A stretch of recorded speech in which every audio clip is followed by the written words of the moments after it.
We have economics paper 3, January 2026. The first question says,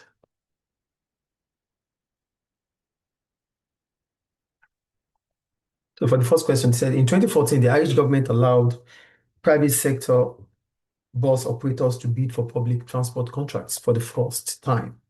This is an example of, it said it's government failure. Yeah. So if buses are bidded for, they call it competitive tendering. It's a situation whereby, in this situation, it means government allows the private sector to bid for a contract. So it is competitive tendering. It's not government failure. Government failure occurs when there is, But like, why would they do that? yeah, because government is trying to involve the private sector. So there's competitive tendering because government is trying to involve the private sector. We call it competitive tendering.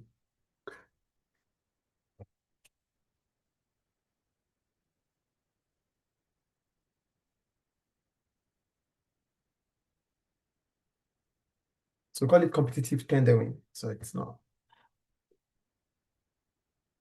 Trade liberalization, it simply means free trade.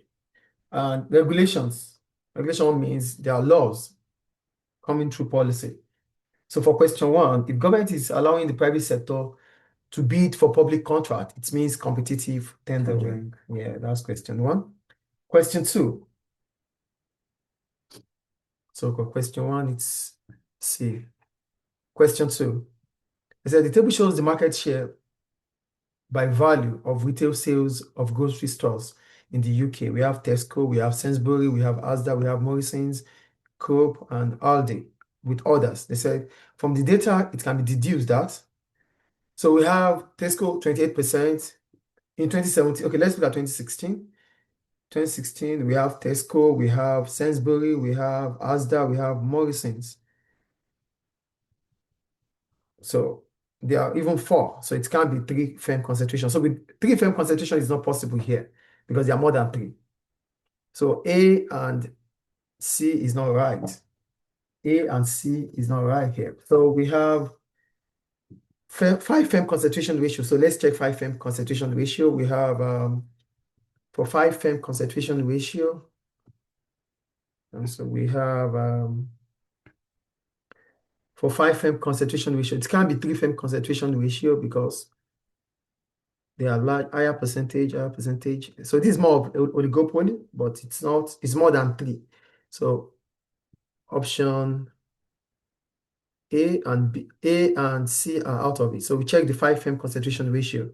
For 2016, the 5 firm concentration ratio would be, let's add together, we have, we're going to stop this video anyway. I'll start another one soon. For 5 firm concentration ratio, we have for 2016. So our option should be between B and, what did you choose? D, right?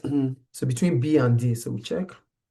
B, we have 28.1 plus 16.4 plus 16.2 plus 10.5. That's 71.2. 71.2. So it's not, B is not right.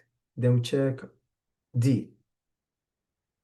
I think this should be the answer. Then we have 27.6 plus 16.1 plus 15.7 plus 10.4 plus 6.8.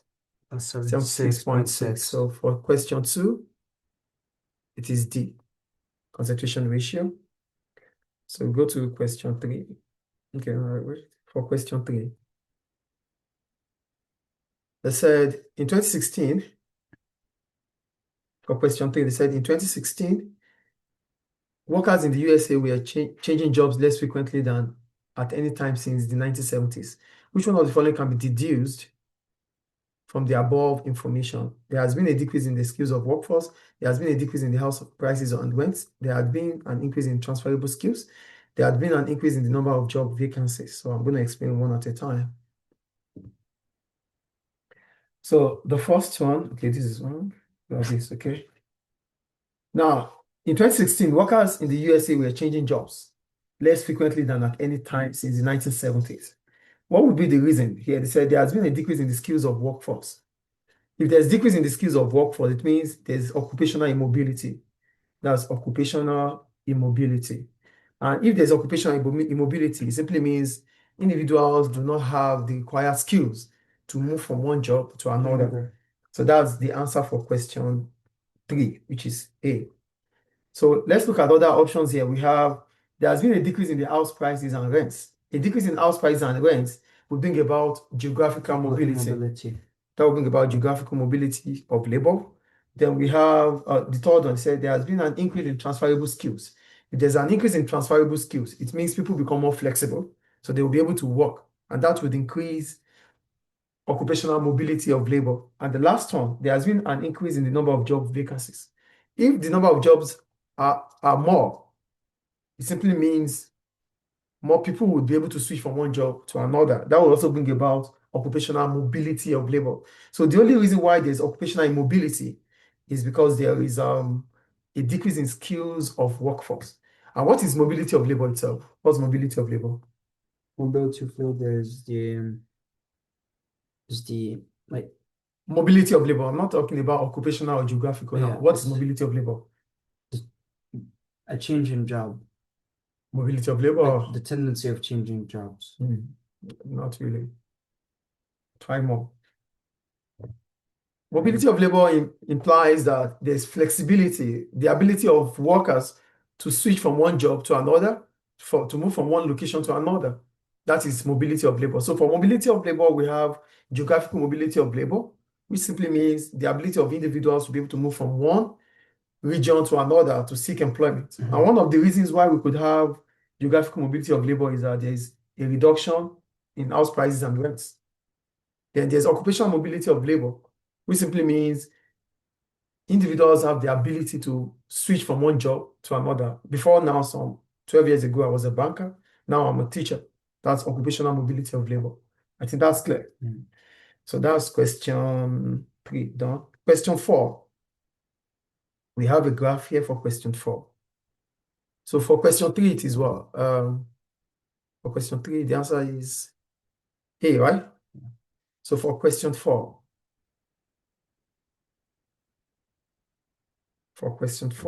we have this. For question 4, I'm flipping the camera. They said, okay, now let's do this.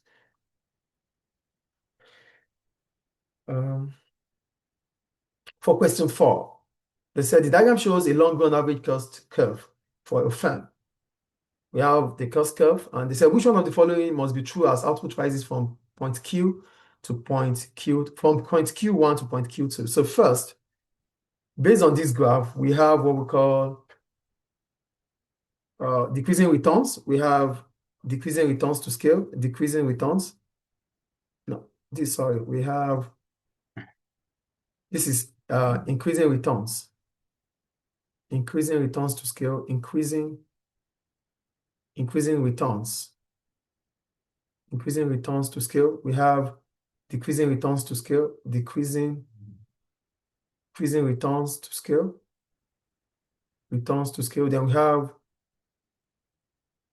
Then we have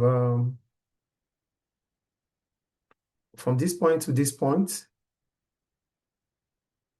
we have what we call is horizontal here. We have constant returns to scale, So here, as the cost of production, as output is increasing, the cost of production is expected to fall. And because the cost of production is falling, that brings about economies of scale. Are you with me? Yeah. Okay, so here, those are the 3 situations about the long-run average cost curve. We have increasing returns to scale, we have constant returns to scale, we have decreasing returns to scale. Now, look at the options. They said, which one of the following must be true as output rises from point Q1 to point Q2? There are diminishing returns. From Q1 to Q2, it is increasing returns. So it's not diminishing or decreasing returns. So it's not A, right? Yeah. There are economies of scale. Yes, there's economies of scale because increasing returns to scale means economies of scale. That means as the cost of production is falling, as output is increasing, the cost of production is falling. So this is economies of scale. So this point is economies of scale. Economies of scale. Economies of scale. There are diseconomies of scale. Diseconomies of scale will start from decreasing returns. This is diseconomies of scale, decreasing returns to scale, because as output is increasing further, the cost of production will start increasing. That's diseconomies of scale. And they are falling total cost. There's nothing like falling total cost here. Total cost is fixed cost plus variable cost. But in this situation, we're simply talking about the average cost. And if average cost is falling, it's not the total cost that is falling. So the answer is B for question 4. It's B, economies of scale. So we move to question 5. For question 5, they said, a monopoly is operating at its revenue, maximizing output. Which one of the following is true? So we have a monopoly here. So what's a monopoly? A monopoly is a one firm concentration ratio in the market. A one-firm competition ratio. Oh, a monopoly is an industry. A monopoly is a firm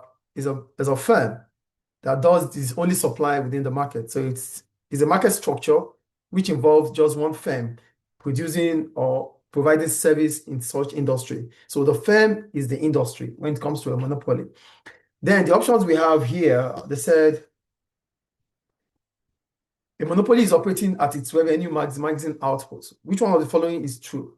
So for revenue maximizing output, it is when the marginal revenue equals to 0. MR equals to 0. That is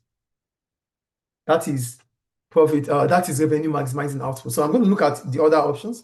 Marginal revenue equals to marginal cost. When MR equals to MC, that is profit maximizing output. So I'm going to show the audience. So here we have, so for a monopolist, where they said MR equals to MC, for MR equals to MC, that is profit maximizing. That's profit maximizing output. Profit maximizing output. But we need revenue maximizing output. Then we have AR. This is AR equals to AC. For AR equals to AC, that is normal profit. Normal profit or break even. That's AR equals to AC.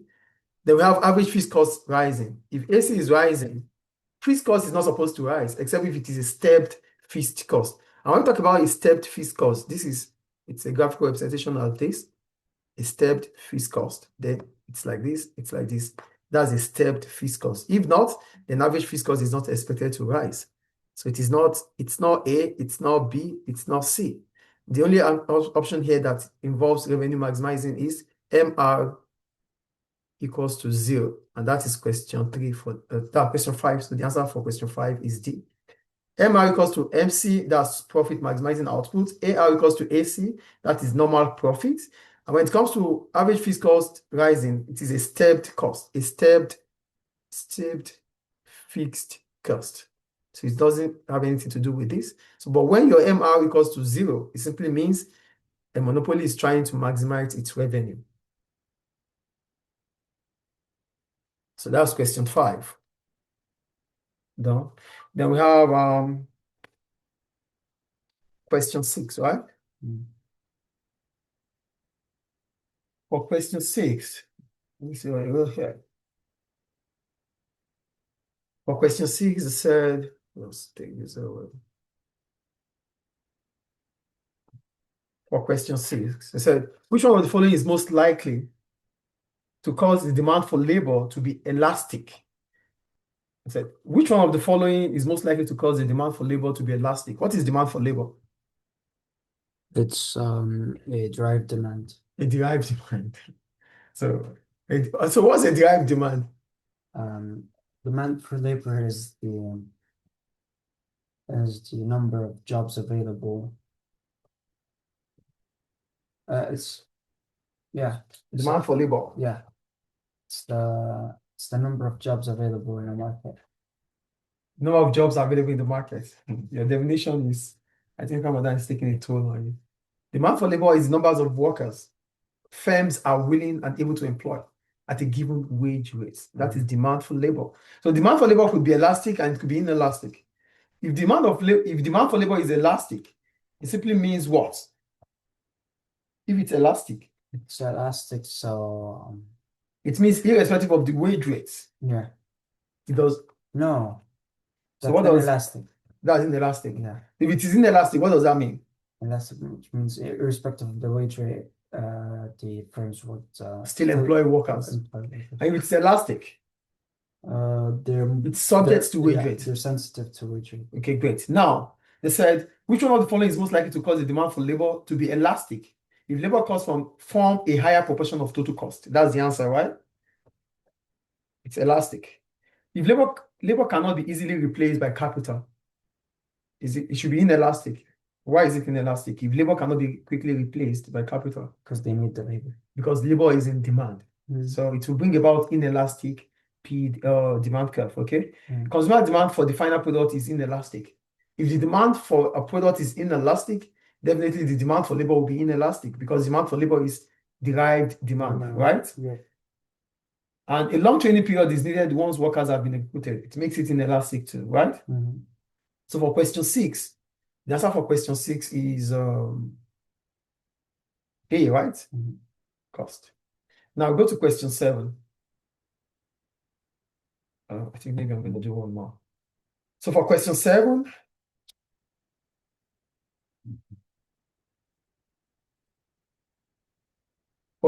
they said, question 7A. Excuse me. They said, with reference to figure 1, with reference to figure 1, okay. With reference to figure 1, calculate the percentage change in electric car sales from 2013 to 2017. Percentage change in car sales, figure 1. So we have to go to figure 1. Figure 1, figure 1, figure 1.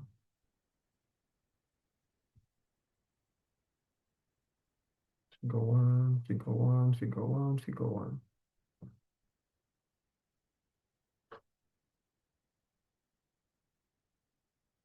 Figure 1, okay. Okay, we're there. We'll do there. Okay, this figure 1. All right, this figure 1. They said we should calculate the percentage change in electric cars from 2013 to 2017. So this is 2013 and this is 2017. We have 2013, 2017. So percentage change will be 2017, which is 13,597, minus the cost in 2013, which is 2,512 over 2,512 multiplied by 100. So that will be, so we have 13597 minus 2,512 divided by 2,512 multiplied by 100. So the percentage change is 441.28%. I think that's clear. All that. That's good. Okay, you went for 441%. Okay, it's fine. All right, that's done. So go to question 7B. On the show. The time. The time. Oh, almost done. So I think we're gonna stop after B. Okay. Let's do B, then we'll stop. For question B, they said, with reference to extract A and extract B, explain what is meant by specialization. So we have specialization. It said, explain what is meant by specialization. So specialization is the concentration of a firm on one type of good or service where it has a comparative advantage in. Why comparative advantage? Does a firm have a comparative advantage? Comparative advantage comes with countries. You could talk about competitive advantage here. Competitive advantage.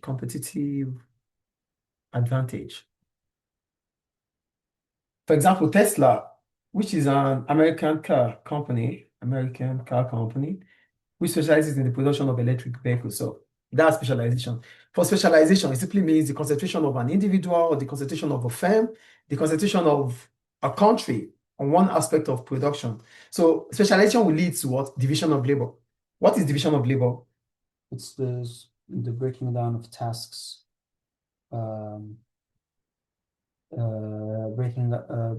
down the line of production into several stages to increase the efficiency. Thank you. So division of labor is breaking down production process into different stages, and each stage is being performed by different people. That's division of Different labor. specialized people. Yeah, so that and division of labor will lead to specialization, or specialization will lead to division of labor. So for example, Tesla specializes in the production of electric cars, according to the case study, while Dyson produces domestic appliances. That's what division of labor is and specialization. So on that note, we end today's class. Thank you for watching and viewing. So please, you're going to send this to me. So we stop at 7B, right? Okay. 7B.